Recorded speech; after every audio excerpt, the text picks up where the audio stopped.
quit horsing around! Play me some of that jumping music.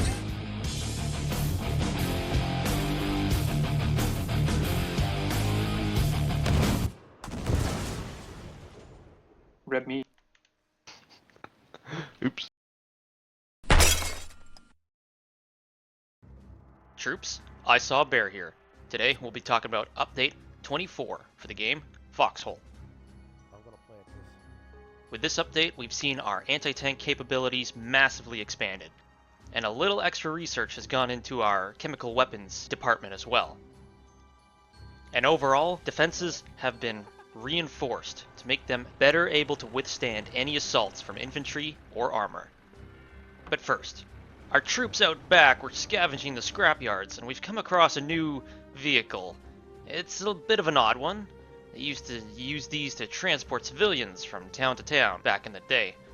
This is the transport bus. All you taxi drivers should be happy about this one. The transport bus is a vehicle used to shuttle personnel to the front lines. It holds 12 soldiers, a driver, a passenger, and 10 extra crew members in the back. It has 0 armaments and is, well, not very resistant to gunfire.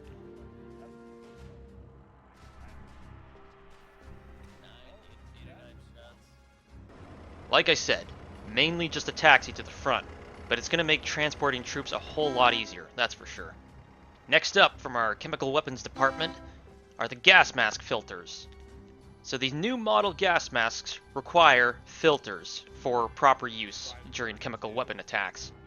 When they are attached to the gas mask, this filter provides fresh air to the wearer, and you are required to wear these filters with your gas mask if you wish to mitigate the effects of a chemical attack.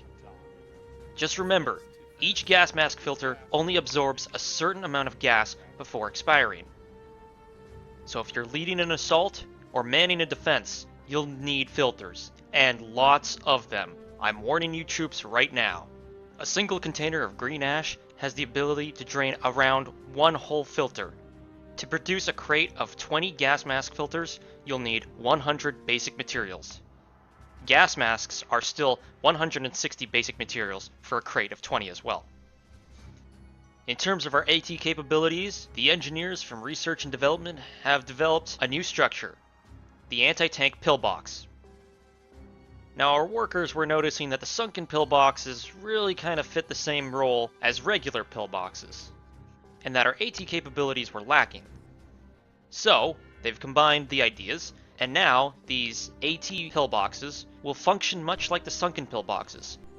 However, their targets of engagement have switched from infantry to armor, and just like before, they will automatically retract and expose themselves if they're engaging an enemy or not. They're also relatively simple. They only cost 80 BMATs to build, and target armor only. Additionally, the actual physical structure of the pillbox has been changed, and the health and durability of it has been increased by 15% over the previous infantry-only version. Oh, and our explosives department has reintroduced an old favorite. Welcome back, the anti-tank mines. To produce a set of 20 anti-tank mines, you'll need 200 basic materials and 20 explosive materials. For the field engineers, remember, mines will be visible to infantry on the ground, and they only affect armored vehicles. Additionally, if you place them on open roads, they're going to be exposed to everyone, infantry and armored targets. So if you wish to keep them hidden from the enemy armor, try placing them in grass or off-road instead. And new orders are to mark out your mines for friendly units from now on, so that way all friendlies can see friendly placed mines. This should hopefully reduce the number of incidences we've had in the past. Now remember, the fuses have also been changed on these mines, so they will deactivate after 48 hours to further avoid friendly fire. Which means, if you wish to use mines effectively, you should place them just before or during an enemy assault. Try to funnel the enemy armor into kill zones and place mines there once the attacks start. If you place them days in advance, they might not be there when the enemy armor rolls through. And just a refresher on how powerful these things are, an armored car can pretty much be taken down by just one of these mines, and even a battle tank will take approximately 15% damage from a single mine. Some gameplay changes and features include certain relic vehicle types, such as storm tanks, will not spawn until a certain point has been reached in the tech tree by both factions. This prevents the scenarios where certain vehicles are available when proper counters aren't unlocked yet. We learned our lessons from the last war. Some game balances include Westgate Keep starts built at the start of a war. All forward operating base health has been increased by 15%. Wooden pillbox's health has increased by 20%. Concrete pillbox health has increased by 20%. Wooden and concrete pillbox fire ramp-up time has decreased from 4 seconds down to 2.5 seconds. Foxhole health has increased by 10%. The range for AT rifles has increased by 15%.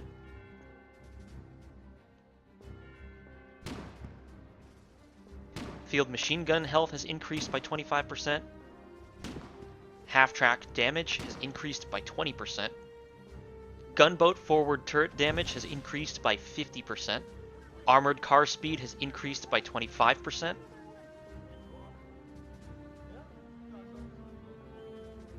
Sticky bomb explosive material cost has been reduced from 70 down to 50. Sticky bomb throw range has increased by 20%. Landing APC water speed has been reduced by 15%. Radio backpack detection radius has increased by 50%. Smoke grenades are now produced under the small arms facility instead of the heavy arms facility. And relic vehicle spawn rates have been significantly reduced.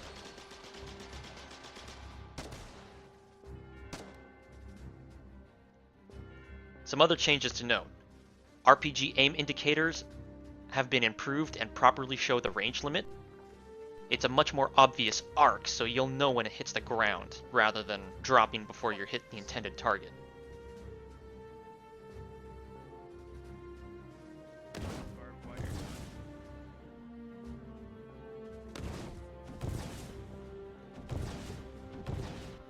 Stockpiles can now be sorted in Stockpile UI. You can flip between the old version, where everything's in a set list, and the newer version, where all the available items are placed at the top and unsupplied items are placed last. Grass visuals have been overhauled, and the barbed wire has a new model. It functions the same, but damn does it look good. This shit actually looks like barbed wire now. It's not squiggle lines. Also note that gas grenades are now unstackable. Ooh. Yes, the new barbed wire is my new favorite building besides This AT. looks nice, actually. There were also some sexy new rifle animations added in. That about wraps it up for this update report. Thanks for hanging in there, soldier. If you like this information, like, subscribe, and share with any other troops out there on the battlefield. Your teammates deserve to know this info just as much as you. And as always, good luck, keep your heads down, and stay in your foxholes. Bear out.